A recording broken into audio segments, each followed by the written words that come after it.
నవీన్ పొలిశెట్టి యొక్క పెర్ఫార్మెన్స్ ఈ మూవీకి ఒక బిగ్ పాజిటివ్ అని చెప్పుకోవాలి. అట్లాగే అతనిలో ఉన్న డైలాగ్ రైటర్ వల్ల వచ్చిన వన్ లైనర్స్ ఇవి కూడా చాలా బిగ్ పాజిటివ్ అని చెప్పుకోవచ్చు.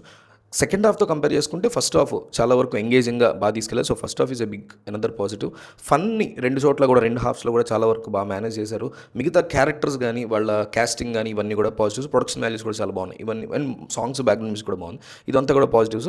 నెగిటివ్స్ విషయానికి వస్తే చాలా ఓల్డ్ మోడల్ ప్లాట్ని తీసుకున్నారు. ఆ ప్లాట్కి మనం ఎమోషనల్గా కనెక్ట్ అవ్వం. స్టోరీయే లేదు, ఆ స్టోరీకి ఉన్న బేసిక్ థింగ్స్ కూడా మనం ఎమోషనల్గా కనెక్ట్ అయ్యే సిచ్యువేషన్ ఎక్కడ కూడా మూవీలో కనిపించలేదు. క్లైమాక్స్ చాలా వరకు వీక్గా అనిపించింది. ఇంకొంచెం బెటర్ ఉంటే బాగుండేది అనిపించింది.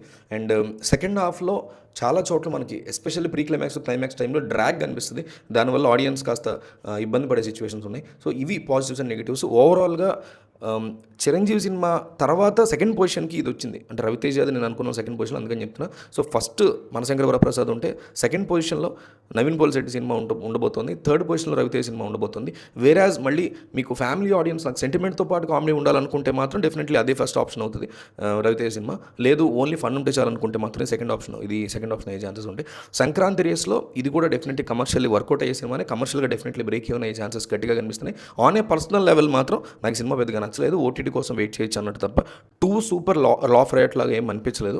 వన్ లైనర్స్ కోసం చిన్న ఫన్ ఎపిసోడ్స్ని బాగా బిల్డ్ చేసిన విధానం కోసం మీరు హ్యాపీగా చూడొచ్చు. But Naveen Polishetty range level cinema అయితే ఇది డెఫినెట్లీ కాదు. బట్ సంక్రాంతి వల్ల కమర్షియల్గా వర్కౌట్ అవుతుంది.